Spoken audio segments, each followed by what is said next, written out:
संत जी ने भविष्यवाणी की है। वैसे कलयुग की आयु 4,32,000 वर्ष की है, पर भविष्य मालिका में लिखा हुआ है कि 5,000 में कंप्लीट हो जाएगा। हम नहीं कह रहे, भविष्य मालिका का वक्तव्य है और श्रेष्ठ संतों की भविष्यवाणी है।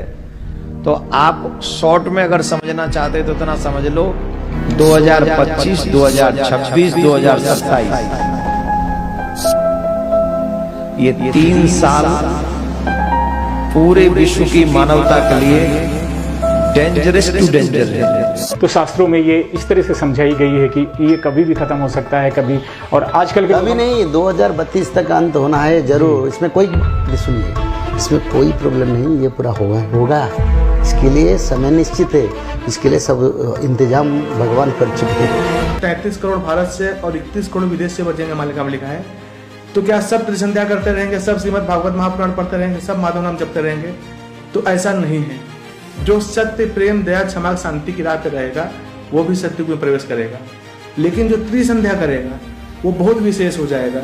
आने वाले जो खंड प्रलय में जब घर उड़ जाएंगे, जब बड़ी से बड़ी आग लगेगी, समुद्र का लहर पर्वत जैसा उठेगा, तो वो त्रिसंध्या करने वाले बचे रहेंगे। लेकिन उसमें यह भी कहा गया है, बचेंगे कौन? जो जगन्नाथ प्रभु के चरणों का आश्रय ले लेंगे, जो भगवान का आश्रय ले लेंगे, जो उल्टे सीधे कर्मों से बच जाएंगे, वो हमेशा के लिए सुरक्षित हो जाएंगे। केवल जो प्रभु की शरण में रहेगा वही बचेगा, जो भक्त होगा वही बचेगा, जो सत्य, प्रेम, दया, क्षमा और शांति की राह पे रहेगा वही बचेगा। ये मालिका की वीडियो आपको यही सचेत करने के लिए की गई है कि आने वाले समय में हिमालयन रेंज में 16 से 18 मैग्नीट्यूड का भूकंप आएगा। हाथ जोड़ लो, प्रार्थना कर लो, बचा लियो ठाकुर जी। जो यहाँ आए, जो ठाकुर का नाम ले चुके हैं, गोविंद सनातनियों को तो बचा ही लेना। दर्शकों, आजकल एक पुस्तक बहुत चर्चा का विषय बनी हुई है, जिसका नाम है भविष्य मालिका पुराण, जिसको उड़िया भाषा में अच्युतानंद दास जी ने लिखा और उसको हिंदी भाषा में रूपांतरित किया पंडित श्री काशीनाथ मिश्र जी ने। और वो भगवान के पंच सखाओं में से एक हैं, और वो मिथ्या नहीं लिख सकते। पंच सखा में अंततम महापुरुष अच्युतानंद दास, महापुरुष बलराम दास, महापुरुष जगन्नाथ दास, महापुरुष जसवंत दास और महापुरुष शिशु अनंत दास ने आज से 600 वर्ष पूर्व 15वीं शताब्दी में पावन उत्कल भूमि उड़ीसा राज्य में भगवान चैतन्य महाप्रभु के शिष्य के रूप में इस धरती पर आए और भगवान जगन्नाथ जी के निर्देश से भविष्य पुराण ग्रंथ को संशोधित करते हुए भविष्य मालिका पुराण ग्रंथ की रचना की। इस क्रम में उन्होंने 1,85,000 ग्रंथों के समूह की रचना ताड़ के पत्तों में की, जिसको उड़िया भाषा में लिखा गया। इस ग्रंथ में पंच सखाओं ने कलयुग के अंत में धर्म की स्थिति, भगवान श्री कल्की जी का धरा अवतरण, धर्म स्थापना, मनुष्य समाज का उद्धार और अनंत युग तक की भगवान की लीलाओं का वर्णन विस्तार पूर्वक किया है। भविष्य मालिका में लिखी हुई प्रत्येक बात पत्थर की गाढ़ है। ये हमेशा सच साबित हुई है, जैसे कि भारत में मुगलों का अत्याचार, अंग्रेजों की गुलामी, स्वतंत्रता संग्राम की घटनाएं, स्वतंत्रता संग्राम सेनानियों का वर्णन, भारत देश का टूटकर आजाद होना, पाकिस्तान, बांग्लादेश, श्रीलंका, बर्मा देश का निर्माण, प्रथम विश्व युद्ध, द्वितीय विश्व युद्ध, अज्ञात रोग और महामारी आना आदि आदि, ये सभी घटनाएं घटित हो चुकी हैं। भविष्य मालिका पुराण के प्रस्तावना पृष्ठ पर लिखा है कि कलयुग का अंत हो चुका है। शास्त्रीय धारा एवं मनुस्मृति के आधार पर 4 युग का ही समय देखने को मिलता है। उन युगों के नाम हैं: पहला सतयुग, दूसरा त्रेता युग, तीसरा द्वापर युग और चौथा कलयुग। इन 4 युगों के बाद एक गुप्त युग भी आता है, जिसको अनंत युग या आद्य सतयुग कहते हैं। इस पुस्तक में बेहद हैरान करने वाली बातें लिखी हैं। भविष्य मालिका पुराण के अनुसार सन 2032 से पूर्व संपूर्ण विश्व में सभी धर्मों और पंथों का पुनर्गठन होकर सारे विश्व में केवल सत्य सनातन धर्म प्रतिष्ठित होगा। दर्शकों, आपको बता दें कि संत अच्युतानंद जी महाराज सहित 5 पंच सखा परमात्मा कबीर जी के समकालीन रहे हैं। 1480 से 1518 तक इन महापुरुषों का जीवन काल कबीर परमात्मा के समकालीन रहा। इसी दौरान कबीर परमात्मा जी ने भी ये बातें कही थी। आइए आपको कबीर परमात्मा द्वारा कही गई बातों और भविष्य मालिका पुराण में कही गई बातों में समानता की एक झलक दिखाते हैं। कबीर सागर और भविष्य मालिका पुराण दोनों को लगभग 600 वर्ष पहले लिपिबद्ध किया गया था। कबीर सागर के स्वसंवेद बोध अध्याय में कबीर परमात्मा ने कहा है कि 5 सहस और 500 जब कलयुग बीत जाए, महापुरुष फरमान तब जग तारण को आए। कबीर परमात्मा ने कहा था कि जब कलयुग लगभग 5,505 वर्ष बीत जाएगा, तब वो महापुरुष दुनिया का उद्धार करने के लिए आएगा। दर्शकों, कबीर सागर के बोध सागर अध्याय में लिखा है कि 5505 तब ये शब्द होगा सांचा। यही बात भविष्य मालिका पुराण में लिखी है। देखिए, इसमें लिखा है कलयुग 5000 साल पूर्ण होगा, तब भक्त और भगवान की लीला का प्रकाश होगा। वहीं कबीर परमात्मा ने कबीर सागर में अपनी वाणी में कहा है कि यथा सरित गण आप ही मिले सिंधु में धाये, सत्य सुकृत के मध्य तिमी सभी पंथ समाये। यहाँ कबीर साहिब जी ने कहा है कि जिस तरह सब नदियां अंत में समुद्र में समा जाती हैं, इसी प्रकार उस महापुरुष के आने के बाद सब पंथ, सब धर्म एक होकर एक पंथ बन जाएंगे और उस महापुरुष के द्वारा चलाया गया एक पंथ रहेगा, जो सत्य सनातन पंथ होगा। यही बात भविष्य मालिका पुराण में लिखी है। लिखा है कि भविष्य मालिका पुराण के अनुसार सन 2032 से पूर्व संपूर्ण विश्व में सभी धर्मों और पंथों का पुनर्गठन होकर सारे विश्व में केवल सत्य सनातन धर्म प्रतिष्ठित होगा। दर्शकों, अब जानना यह है कि आखिर वो महापुरुष कौन है जिसके बारे में कबीर सागर में लिखा है। जो जगत तारण को आएगा वो अवतार कौन है जिसके बारे में भविष्य मालिका पुराण में लिखा है कि 2032 से पहले वो महापुरुष सभी धर्मों का पुनर्गठन करके सारे विश्व में सत्य सनातन धर्म को प्रतिष्ठित कर देगा। दर्शकों, अब आपको कबीर सागर के वो गूढ़ रहस्य दिखाने जा रहे हैं जिन्हें जानकर आप दंग रह जाएंगे। कबीर सागर में लिखी हर बात इसलिए भी बहुत विशेष महत्व रखती है क्योंकि इसमें लिखी प्रत्येक वाणी खुद कबीर परमात्मा द्वारा लिपिबद्ध करवाई गई है। दर्शकों, भविष्य मालिका पुराण में जिस महापुरुष द्वारा सभी धर्मों को एक करके आदि सनातन धर्म को पुनः प्रतिष्ठित होने की बात कही गई है, वो महापुरुष कौन है, उसके आने के समय की जानकारी भी कबीर सागर में लिखी है। दर्शकों, जैसा कि आपने भविष्य मालिका पुराण में देखा कि कलयुग के 5000 वर्ष बीत जाने के बाद भगवान और भक्त की लीला का प्रकाश होगा। जिस महापुरुष का जिक्र भविष्य मालिका पुराण में है, उस महापुरुष का कबीर सागर में स्पष्ट वर्णन देखने को मिलता है तथा उस महापुरुष की पहचान भी बताई है। आइए अब आपको कबीर सागर में दिखाते हैं। दर्शकों, कबीर सागर में बोध सागर के स्वसंवेद बोध पृष्ठ 121 पर लिखा है, चौथा युग जब कलयुग आई, तब हम अपनो अंश पठाई, काल फंद छूटे नर लोई, सकल सृष्टि प्रवाणिक हुई, घर घर देखो बोध विचारा, सतनाम सब ठोर उचारा।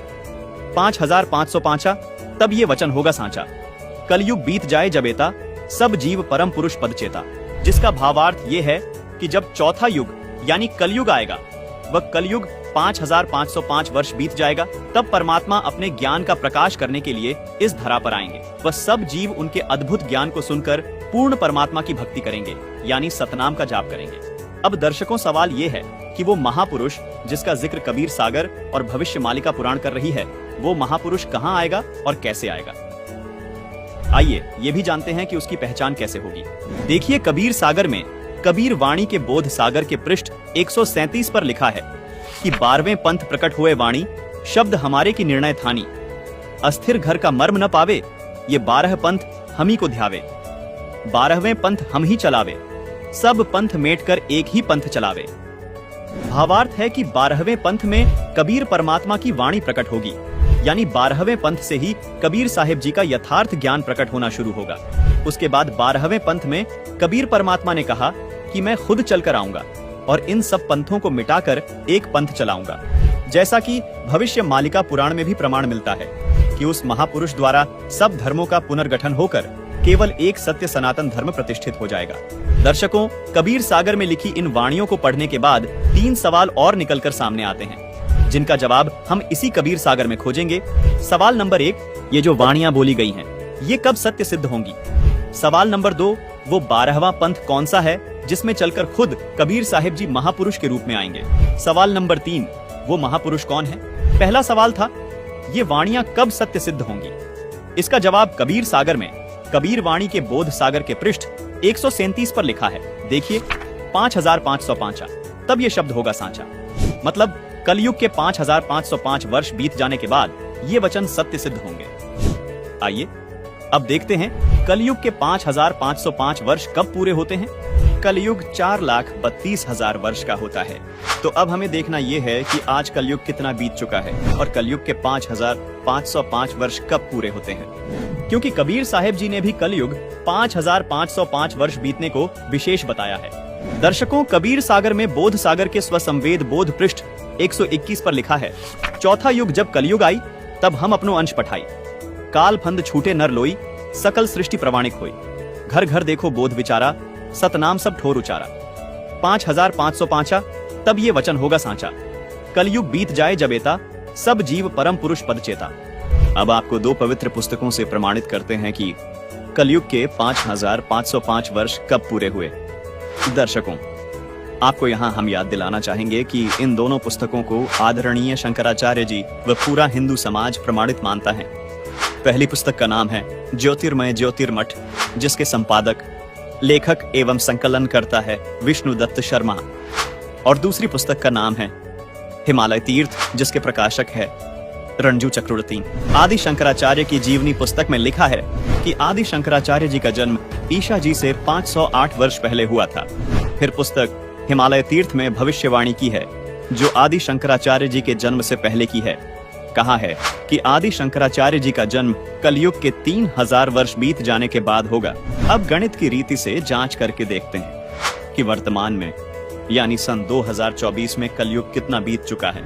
आदि शंकराचार्य जी का जन्म ईशा जी से 508 वर्ष पहले हुआ था। आदि शंकराचार्य की जीवनी पुस्तक के अनुसार शंकराचार्य जी का जन्म हुआ कलयुग 3000 वर्ष बीत जाने पर, मतलब वर्ष 2024 में कलयुग बीत चुका है 3000 जमा 2532 वर्ष, यानी गणित के हिसाब से आज कलयुग 5532 वर्ष बीत चुका है। दर्शकों, अब देखना यह है कि आज 2024 में से कितने वर्ष कम करने पर कलयुग के 5505 वर्ष पूरे होते हैं। मतलब 27 साल पहले कलयुग के 5505 वर्ष पूरे हो चुके थे और साल था 1997। जी हाँ, बिल्कुल, वर्ष 1997 में कलयुग 5505 वर्ष बीत चुका था। हमारा दूसरा सवाल ये था कि कबीर साहिब जी का 12वां पंथ कौन सा है, जिसमें कबीर साहिब जी खुद चलकर आएंगे। इसका जवाब भी हमें कबीर सागर में बोध सागर के कबीर चरित्र बोध के पृष्ठ नंबर 1870 पर मिलता है। इस पृष्ठ पर आप देख रहे हैं कि कबीर साहिब जी के 12 पंथों का विवरण है, जिसमें 12वां पंथ गरीबदास जी का पंथ बताया गया है। यानी कबीर साहिब जी द्वारा गरीबदास जी वाले 12वें पंथ में आने की बात कबीर सागर में कही गई है। अब आप सोच रहे होंगे कि ये गरीबदास जी कौन है और इनका जन्म कब हुआ। इसका जवाब भी हमें कबीर सागर में कबीर वाणी के बोध सागर के पेज 136 पर मिलता है। लिखा है कि संवत 1775 हुई। यहाँ 75 गलत प्रिंट हुआ है, ये 74 है, सही वाणी है। संवत 1774 हुई, ता दिन प्रेम प्रकटे जग सोई, यानी जिसके माध्यम से कबीर परमात्मा की वाणी प्रकट होगी, उसका जन्म संवत 1774 में होगा। आपको बता दें कि गरीबदास जी का जन्म संवत 1774 में हुआ था। उनके माध्यम से कबीर साहिब जी ने अपना संपूर्ण ज्ञान प्रकट किया। दर्शकों, आप जान चुके हैं कि 12वां पंथ गरीबदास जी महाराज का पंथ है। यहाँ कबीर साहिब जी ने यह भी स्पष्ट किया है कि 12वें पंथ वाले भी मेरी वाणियों को पढ़ेंगे लेकिन समझ नहीं पाएंगे, इस कारण पार नहीं हो पाएंगे, यानी मोक्ष प्राप्त नहीं कर पाएंगे। इसलिए इन 12 पंथों को खत्म करके पूर्ण परमात्मा खुद पूर्ण संत के रूप में 13वां पंथ चलाएंगे, जिससे बिचली पीढ़ी में आने वाली हंस आत्माएं मोक्ष प्राप्त करेंगी। इस बिचली पीढ़ी को ही भविष्य मालिका पुराण में आद्य सतयुग कहा है। कबीर सागर में कबीर वाणी के बोध सागर के पृष्ठ 137 पर लिखा है कि प्रथम चरण कलयुग निर्याना, तब मगहर मांडो मैदाना। यहाँ कबीर परमात्मा ने कहा है कि जब मैं मगहर से सहशरीर सतलोक जाऊंगा, वो कलयुग का प्रथम चरण चल रहा होगा। आइए अब इस वाणी में देखिए। कबीर सागर में कबीर वाणी के बोध सागर के पृष्ठ 137 पर लिखा है कि धर्मदास मेरी लाख दुहाई, मूल शब्द बाहर न जाई। पवित्र ज्ञान तुम जग में भाको, मूल ज्ञान गोई तुम राखो। मूल ज्ञान जो बाहर पढ़ी, बिचली पीढ़ी वंश हंस नहीं तरही। यहाँ बिचली पीढ़ी मतलब कलयुग का दूसरा चरण अथवा बीच वाला चरण है। दर्शकों, यहाँ स्पष्ट करना चाहेंगे कि जिस समय को भविष्य मालिका पुराण में आधे सतयुग कहा है, उसको कबीर परमात्मा जी ने कबीर सागर में बिचली पीढ़ी यानी कलयुग का दूसरा चरण कहा है, और धर्मदास जी को चेताते हुए कहा कि हे धर्मदास, यदि ये मूल ज्ञान अथवा मूल मंत्र अगर नकली संतों के हाथ लग गए तो दूसरे चरण वाली यानी बिचली पीढ़ी में आने वाली आत्माएं मोक्ष प्राप्त नहीं कर पाएंगी। मतलब जो आधे सतयुग में जन्म लेगा, उसका पूर्ण लाभ वो आत्माएं नहीं उठा पाएंगी। भविष्य मालिका पुराण में लिखी इस बात को भी विस्तार से समझाते हैं कि वो महापुरुष कौन है। आइए कबीर सागर से आपको स्पष्ट करते हैं, जो खुद कबीर परमात्मा द्वारा बोला गया सूक्ष्म वेद है। देखिए, कबीर सागर में बोध सागर के स्वसम वेद बोध के पेज नंबर 171 पर लिखा है कि 5 सहस और 500 जब कलयुग बीत जाए, महापुरुष फरमान तब जग तारण को आए। हिंदू तुर्क आदिक सबे जेते जीव जहान, सतनाम की साख गही पावे पद निर्वाण।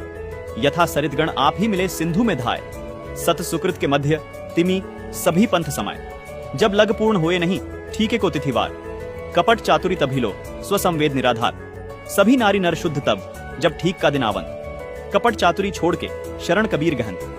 एक अनेक हो गए पुनः अनेक हो एक, हंस चले सतलोक सब सत्य नाम की टेक। घर घर बोध विचार हो दुर्मति दूर बहाए, कलयुग में सब एक हो बढ़ते सहज सुभाए। कबीर साहिब जी यहाँ स्पष्ट कर रहे हैं कि कलयुग अभी समाप्त नहीं हुआ है। कलयुग के अंदर ही एक समय ऐसा आएगा जब कलयुग में ही सब एक होकर सहज स्वभाव वाले हो जाएंगे। कलयुग में ही सतयुग जैसा माहौल हो जाएगा जो कि हजारों वर्षों तक चलेगा। 2032 तक आदि सनातन धर्म प्रतिष्ठित हो जाएगा और पूरे विश्व में फैल जाएगा। कहां उग्र का शूद्र हो हर सबकी भव भीड़, सो समान सम दृष्टि है समर्थ सत कबीर। भावार्थ है कि जब कलयुग 5505 वर्ष बीत जाएगा तब वो महापुरुष इस धरा पर आएंगे और हिंदू मुस्लिम व सभी धर्म पंथों को एक करेंगे, सब सतनाम का जाप करेंगे और मोक्ष को प्राप्त करेंगे। दुनिया के जितने भी धर्म व पंथ है वो सभी उस महापुरुष के द्वारा चलाए गए 13वें पंथ जो आदि सनातन पंथ होगा उसमें ऐसे मिल जाएंगे जैसे सभी नदियां बड़े समुद्र में मिल जाती हैं। जब वो समय आएगा तब पृथ्वी के सभी मनुष्यों का स्वभाव सहज और शुद्ध हो जाएगा, सबकी बुद्धि निर्मल हो जाएगी, सब पाप करने से डरेंगे, यानी नर नारी कपट चतुराई छोड़कर कबीर परमात्मा की शरण ग्रहण करेंगे। दर्शकों, यहाँ पर हम आपको ये भी बताना चाहेंगे कि कलयुग अभी खत्म नहीं हुआ है। कलयुग अपने समय अनुसार ही समाप्त होगा जो है 4,32,000 वर्ष। दर्शकों, अब आपको कलयुग के अंतिम चरण यानी जब कलयुग समाप्त होगा उस विषय में बताते हैं। कलयुग के तीसरे चरण यानी कलयुग के अंत में कल की अवतार जन्म लेगा जो राजा हरिश्चंद्र वाली आत्मा ही होगा। उस समय कलयुग की हालत बहुत खराब हो जाएगी, मनुष्य मनुष्य को खाने लगेगा और जिस भी मनुष्य में भक्ति का बीज नहीं होगा उसको कल की अवतार यानी राजा हरिश्चंद्र वाली आत्मा अपनी तलवार से काटकर समाप्त कर देगा और सतयुग की स्थापना करेगा। कल की अवतार सिर्फ उन्हें छोड़ेगा जिनके अंदर भक्ति का बीज होगा यानी भगवान की चाह बाकी होगी। दर्शकों, जैसा कि हम आपको पहले बता चुके हैं कि 1997 में कलयुग के 5505 वर्ष पूरे हो चुके हैं और 1997 में स्वयं कबीर परमात्मा इस धरातल पर आकर संत रामपाल जी महाराज को मिले और उन्हें सार नाम व सार शब्द देने का आदेश दिया। अब आपको ये बात जानकर हैरानी होगी, जिस महापुरुष की बात भविष्य मालिका पुराण और कबीर सागर कर रहे हैं वो महापुरुष कोई और नहीं बल्कि संत रामपाल जी महाराज ही हैं। जो महापुरुष 13वें पंथ का प्रवर्तक होगा वो संत कोई और नहीं बल्कि संत रामपाल जी महाराज ही हैं। संत रामपाल जी महाराज ही वो संत हैं जो सब धर्मों को एक करके आदि सनातन धर्म की स्थापना करेंगे। संत रामपाल जी महाराज ही वो संत हैं जो 31 वर्ष से अपने भक्तों को 3 समय की आरती करवाते हैं। संत रामपाल जी महाराज गरीबदास जी महाराज वाले पंथ से हैं। संत रामपाल जी महाराज जी जो अद्भुत ज्ञान दे रहे हैं उसी से सभी धर्म व पंथ एक होकर आदि सनातन धर्म में प्रवर्तित हो जाएंगे। दर्शकों, हम आपको ये भी बताना चाहेंगे कि संत रामपाल जी महाराज सन 1994 से ही यानी जब से संत रामपाल जी को अपने गुरुदेव से नाम दीक्षा देने का आदेश हुआ है तब से ही संत रामपाल जी 3 समय की संध्या आरती करते व करवाते हैं जो मनुष्य के मोक्ष में सहयोगी है। दर्शकों, ऋग्वेद में भी प्रमाण है कि जो पूर्ण संत आएगा वो 3 समय की संध्या आरती करने को देगा। आइए आपको ऋग्वेद में प्रमाण दिखाते हैं। ये है ऋग्वेद मंडल 8 सूक्त 1 मंत्र 29 जिसमें साफ साफ लिखा है कि पूर्ण संत 3 समय की संध्या सुबह दोपहर और रात्रि तीनों संध्या में परमात्मा की स्तुति करवाएगा। दर्शकों, इससे सिद्ध होता है कि संत रामपाल जी महाराज ही पूर्ण संत है जो विश्व का कल्याण करेंगे और इस बात की वेद भी गवाही देते हैं। संत रामपाल जी महाराज का नारा है कि जीव हमारी जाति है, मानव धर्म हमारा, हिंदू मुस्लिम सिख ईसाई धर्म नहीं कोई न्यारा। संत रामपाल जी महाराज एकमात्र ऐसे संत हैं जिनके पास वास्तविक सत नाम है जो कि उन्होंने गरीबदास जी द्वारा रचित अमर ग्रंथ सूक्ष्म वेद से प्रमाणित करके दिखाया है। दर्शकों, अब आपको ये बताते हैं कि क्यों सभी धर्म व सभी पंथ संत रामपाल जी महाराज द्वारा चलाए गए आदि सनातन पंथ में मिल जाएंगे। गीता अध्याय 17 श्लोक 23 में बताया गया है कि पूर्ण परमात्मा को पाने का ओम तत्सत मंत्र है जो सांकेतिक है। सामवेद संख्या नंबर 822 में भी यही कहा गया है कि उस परमात्मा को पाने का भी त्रितस्य नाम है यानी 3 नाम का मंत्र है जो सांकेतिक है। दर्शकों, अब आपको पवित्र कुरान शरीफ का एक ऐसा भेद बताते हैं जिसे जानकर आप हैरान रह जाएंगे। पवित्र कुरान शरीफ में 2 आयत ऐसी हैं जिनके बारे में सभी अनुवादक स्वयं कहते हैं कि इन 2 आयतों का अर्थ स्वयं खुदा ही जानता है। वो 2 आयत कौन सी हैं? आइए दिखाते हैं। दर्शकों, ये है पवित्र कुरान शरीफ की सूरह अश, सूरह 42 की आयत नंबर 1 और 2, जिसमें आप देख रहे हैं कि जिसमें एन सीन काफ अक्षरों का अर्थ नहीं किया गया है। आइए इसे विस्तार से समझाते हैं। एन अरबी भाषा की वर्णमाला का अक्षर है, जो देवनागरी यानी हिंदी वर्णमाला का अ अक्षर है। सीन अरबी भाषा की वर्णमाला का अक्षर है, जो देवनागरी हिंदी भाषा का स अक्षर है। इसी तरह काफ भी अरबी वर्णमाला का अक्षर है, जो देवनागरी हिंदी वर्णमाला का क अक्षर है। दर्शकों, यहाँ रहस्य की बात यह है कि जो गीता अध्याय 17 श्लोक 23 में परम अक्षर ब्रह्म यानी पूर्ण परमात्मा को पाने के जो ओम तत् सत मंत्र बताए हैं, उनके वास्तविक मंत्र के प्रथम अक्षर का संकेत है। जैसे ओम का पहला अक्षर अ है, कुरान शरीफ में इसी ओम को एन कहा है, यानी यह एन अक्षर ओम का कोड वर्ड है। इसी प्रकार जो तत् नाम है, उसका वास्तविक मंत्र सोहम है, जिसको कुरान शरीफ में सीन कहा गया है, यानी स अक्षर सोहम शब्द का प्रथम अक्षर है, जो कुरान शरीफ में लिखे सीन अक्षर का कोड वर्ड है। इसी प्रकार कुरान शरीफ में बताया गया काफ मंत्र गीता में बताए गए तीसरे सत मंत्र के वास्तविक मंत्र का पहला अक्षर है, जो कोड वर्ड है। इसका खुलासा यहाँ नहीं किया जा सकता, ये केवल संत रामपाल जी महाराज ही बताएंगे। दर्शकों, यदि आपको मोक्ष कराना है तो धर्म व पंथ की सीमाओं से ऊपर उठकर एक होना पड़ेगा। इस 3 नाम के मंत्र का जाप करना होगा। सूरत फुरकान 25 आयत 59 में कहा है कि जिस परमात्मा ने 6 दिन में सृष्टि की रचना की और 7वें दिन तख्त पर जा विराजा, वह स्वयं कबीर परमात्मा है। उसकी खबर किसी बाखबर यानी कि तत्वदर्शी संत से पूछो। दर्शकों, मजे की बात यह है कि गीता जी में भी अध्याय 4 श्लोक 34 में तत्वदर्शी संत के पास जाने को कहा है। दर्शकों, ये 3 सांकेतिक नाम जो गीता, वेद व कुरान शरीफ में बताए गए हैं, ये मंत्र संत रामपाल जी महाराज सन 1997 से अपने शिष्यों को दीक्षा में दे रहे हैं। एक और आश्चर्य की बात यह है दर्शकों, पवित्र कुरान शरीफ की सब आयतों का अर्थ अनुवादकों ने किया, परंतु सूरह अश सूरह 42 की आयत नंबर 1 और 2 का अर्थ किसी भी अनुवादक ने नहीं किया है। इससे भी स्पष्ट हो जाता है कि पूरा मुस्लिम समाज इस मूल मंत्र के रहस्य को नहीं जानता, जो पूर्ण कल्याणकारक है, जिसको खुदा कबीर ने संत गरीबदास को बताया तथा फिर संत रामपाल जी तक पहुंचाया है। दर्शकों, सबसे बड़ी हैरानी की बात यह है कि आज तक सूरह अश सूरह 42 की इन आयतों का अनुवाद किसी भी अनुवादकर्ता ने नहीं किया है। लेकिन संत रामपाल जी महाराज जी द्वारा लिखी पुस्तक मुसलमान नहीं समझे ज्ञान कुरान में इन आयतों व मंत्रों एन सीन काफ को पेज नंबर 12 पर पूरे विस्तार से समझाया है। हमारी सभी मुसलमान भाइयों से अपील है कि कृपया संत रामपाल जी महाराज द्वारा लिखी ये पुस्तक मुसलमान नहीं समझे ज्ञान कुरान अवश्य पढ़ें व अपना जीवन धन्य बनाएं। गीता, वेद व कुरान में बताए गए ये सांकेतिक मंत्र केवल संत रामपाल जी महाराज के पास है। इसलिए सभी धर्म व सभी पंथ केवल संत रामपाल जी महाराज से ही नाम दीक्षा लेकर मोक्ष प्राप्त कर सकते हैं। संत रामपाल जी महाराज ये सांकेतिक मंत्र 1997 से अपने शिष्यों को दे रहे हैं, जिससे उनको अद्वितीय लाभ हो रहे हैं। संत रामपाल जी महाराज सूक्ष्म वेद से प्रमाणित करके बताते हैं कि जैसे हिंदू साहिबान अलग अलग समय पर अलग अलग देवताओं की स्तुति करते हैं, उसी प्रकार मुस्लिम भाई भी 5 समय की नमाज करते हैं, जो कि अल्लाह की स्तुति है। ये आरती और नमाज करना ग्लूकोज की तरह समझो, जो आपके मन और आत्मा को साफ रखता है, लेकिन जिससे भगवान अथवा अल्लाह की प्राप्ति होगी, जन्म मरण से छुटकारा मिलेगा, वो औषधि अथवा नाम मंत्र अलग है। नमाज और आरती करने से मोक्ष नहीं मिल सकता। मोक्ष प्राप्ति के सांकेतिक मंत्र गीता जी और कुरान शरीफ दोनों में लिखे हैं। गीता जी में जिनको ओम तत्सत लिखा है, उन्हीं को कुरान शरीफ में एन सीन काफ लिखा है। इन सांकेतिक अक्षरों के वास्तविक मंत्र संत रामपाल जी महाराज उपदेश देते समय अपने शिष्यों को देते हैं। इसके अलावा जो भी मंत्र जाप चाहे हिंदू धर्म में किए जाए या मुस्लिम धर्म में, वो व्यर्थ हैं। जैसे हिंदू धर्म के तथाकथित धर्म गुरु राधे राधे, ओम नमः शिवाय, हरे राम हरे कृष्ण, ओम भगवते वासुदेवाय नमः मंत्र देते हैं। ओम नमो भगवते वासुदेवाय आप जपें। इसलिए शास्त्र विरुद्ध है। इसी प्रकार मुसलमान भाई कलमा पढ़ते हैं, उससे भी कोई लाभ नहीं होगा, क्योंकि वो कुरान में लिखे एन सीन काफ मंत्रों से मेल नहीं खाते। कुरान के अनुसार हक पूजा के यही 3 मंत्र हैं जो सांकेतिक है, जिनको केवल बाखबर ही बता सकता है। दर्शकों से हमारा निवेदन है कि यदि आपको मोक्ष चाहिए तो जो भक्ति संत रामपाल जी महाराज बता रहे हैं, वो ही भक्ति करनी होगी।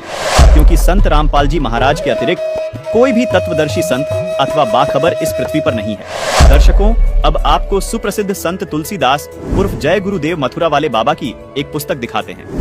पुस्तक का नाम है जय गुरुदेव की अमर वाणी भाग 2, जिसके पेज नंबर 59 पर एक भविष्यवाणी मिलती है।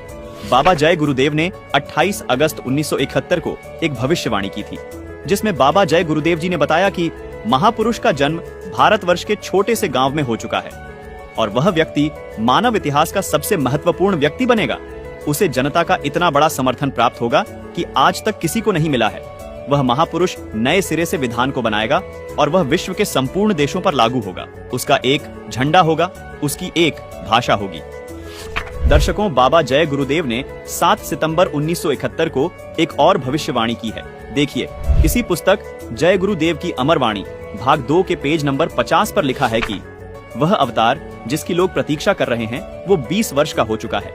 यदि उसका पता बता दूं तो लोग उसके पीछे पड़ जाएंगे। अभी ऊपर से आदेश बताने के लिए नहीं हो रहा है। मैं समय का इंतजार कर रहा हूं और सभी महात्माओं ने समय का इंतजार किया है। समय आते ही सबको सब कुछ मालूम हो जाएगा।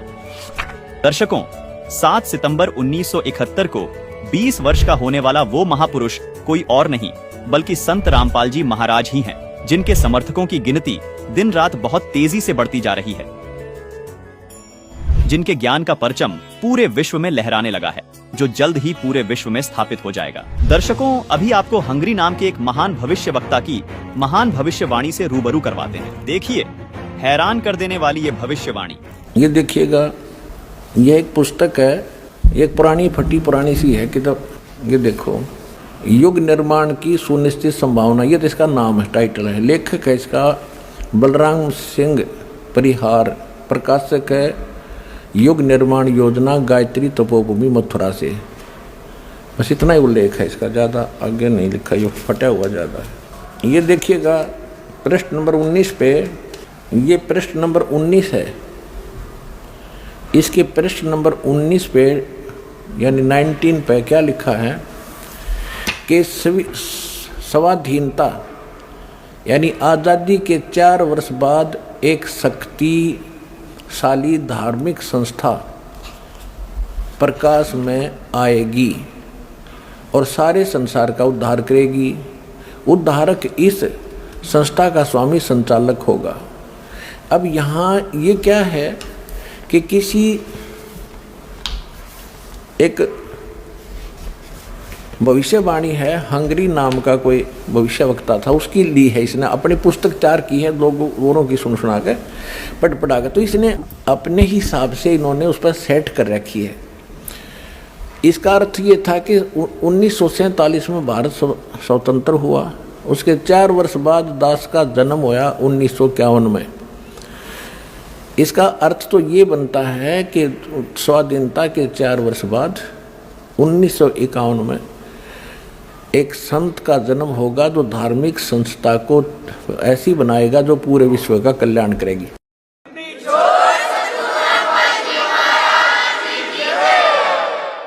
यहाँ थोड़ी सी गड़बड़ कर जाते हैं, अब और दिखाते हैं। ये देखिएगा, ये 23 पृष्ठ पे है, ये 23 पृष्ठ है। इस 23 पृष्ठ पे यहाँ लिखा है, इस संगठन का स्वामी संचालक कोई ग्रस्त व्यक्ति होगा। अब तक दुनिया में सबसे बड़े विचारक के रूप में ख्याति प्राप्त करेगा। वह व्यक्ति सामाजिक उत्तरदायित्वों से लेकर संसार के सब देश शांतिपूर्ण कैसे रहें उसकी यह व्यवस्थित आचार संहिता तैयार करेगा। उसके जीवन भर के संग्रहित विचारों को यदि एक पुस्तक में लिखा जाए तो बहुत बड़ी पुस्तक बन जाएगी। इसका अर्थ ये है। यहाँ एक 29 पृष्ठ पे देखिएगा, 29 पृष्ठ पे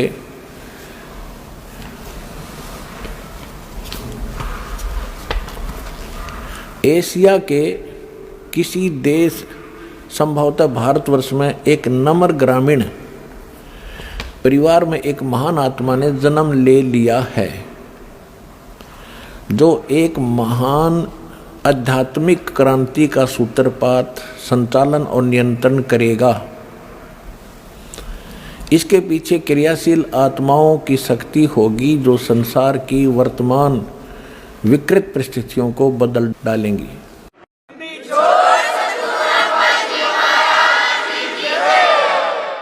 1999 में ये क्या बोला गया है कि एक ऐसे व्यक्ति ने जन्म लिया है जिसकी अकेले ही उत्पादित शक्ति किसी भी शक्ति संपन्न राष्ट्र के बराबर होगी। वह एक भाषा, एक संस्कृति, एक धर्म की आचार संहिता सर्जन करेगा।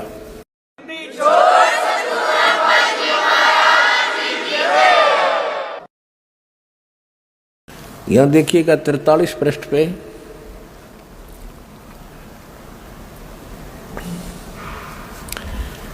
यह लिखा है कि दिव्य देहधारी पुरुष ने जन्म लिया है।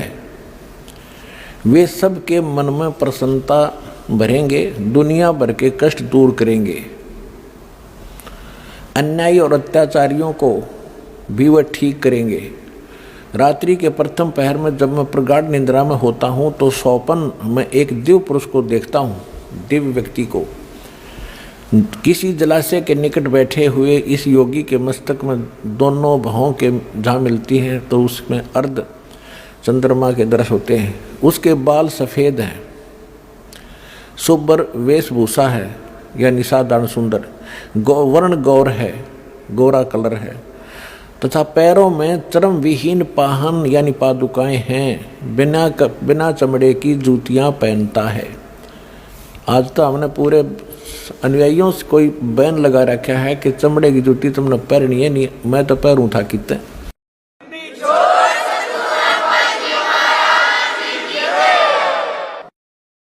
अब देखिएगा इसके पृष्ठ नंबर 72 पे, इसके 72 पृष्ठ पर देखिएगा,